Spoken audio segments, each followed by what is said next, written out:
true love story, he stayed when everyone left, emotional short film that will make you cry. Isra Mitchell was 34 when the accident happened on a rainy October evening that would change everything. She had been driving home from her office where she worked as an architect, her mind full of blueprints and deadlines when a truck ran a red light. The impact was devastating. When she woke up 3 weeks later in the hospital, the doctors spoke in careful measured tones about spinal injuries and rehabilitation and adjusting to a new reality. Her fiancé Michael had been by her side initially, holding her hand and making promises.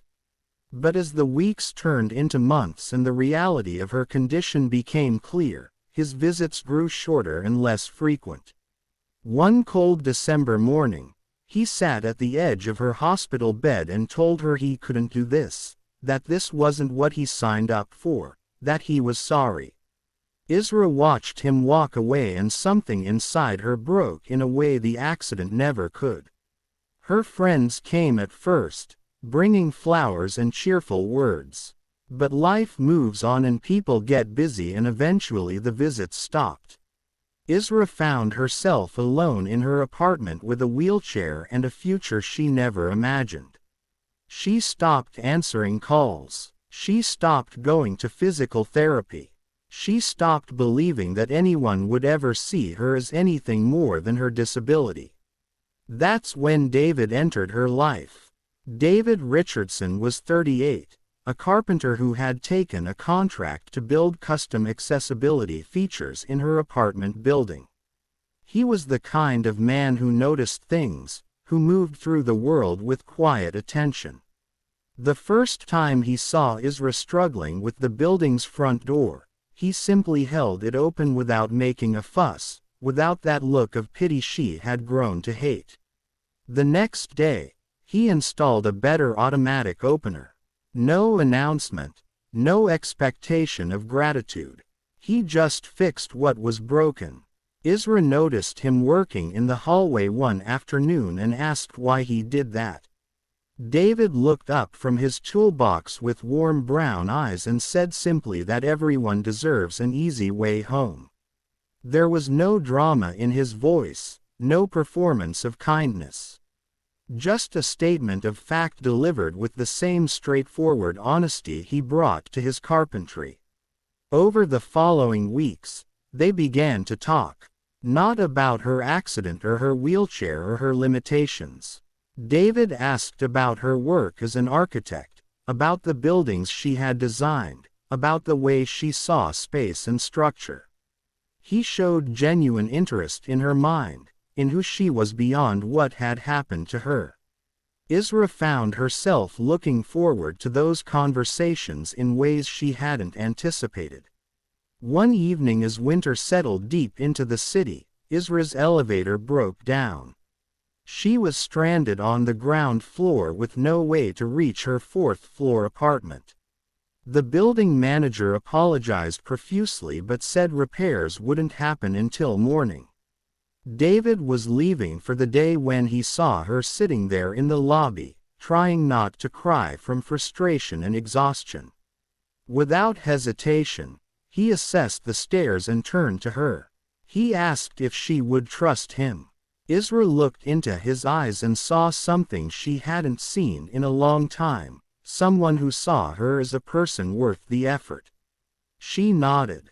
David lifted her carefully into his arms and carried her up 4 flights of stairs, then went back down for her wheelchair. He made 3 more trips for her bags and groceries. By the time he was done, he was breathing hard but smiling. Isra invited him in for coffee as thanks. That night they talked until midnight. David shared his own story of loss, how he had lost his younger sister to illness 5 years ago and how it had taught him that life is fragile and precious and that showing up for people matters more than grand gestures. He spoke about how his sister had spent her final months frustrated by people who treated her like she was already gone, who spoke to her with false cheer instead of honest presence. Isra felt tears rolling down her face because someone finally understood. The months that followed were not a fairy tale. There were difficult days when Isra's pain made her irritable and distant. There were moments when she pushed David away, testing whether he would leave like everyone else had. But David stayed, not because he was a saint or a savior but because he had made a choice. He showed up on bad days with the same steady presence he brought to good ones. He never made her feel like a burden. He never acted like he was doing her a favor by being there. When Isra had physical therapy appointments, David drove her and waited in the lobby with a book. When she had bad news from doctors, he listened without trying to fix everything. When she succeeded at small victories in her recovery, he celebrated them with genuine joy. David introduced Isra to his family, to his parents who welcomed her warmly without asking intrusive questions about her condition. He included her in his life naturally, inviting her to barbecues and birthday parties where she was just Isra, not Isra in a wheelchair. Slowly, carefully, Isra began to rebuild her sense of self. She returned to architecture work part-time, designing accessible spaces with a new understanding. David built her a custom drafting table that adjusted to her needs. One spring evening almost 2 years after they met, they sat in the park watching the sunset. David took her hand and said he had something to tell her. Isra's heart raced, remembering the last time someone had said those words to her. But David smiled gently and told her that loving her was the easiest thing he had ever done.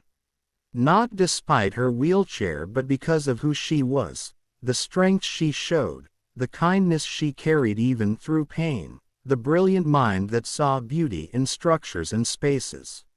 He said he didn't want to imagine a future without her in it.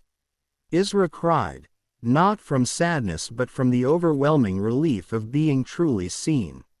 She had spent so long believing that her worth had diminished, that love was something she would have to live without. But here was this man, this quiet carpenter with gentle hands and a steady heart, choosing her every single day.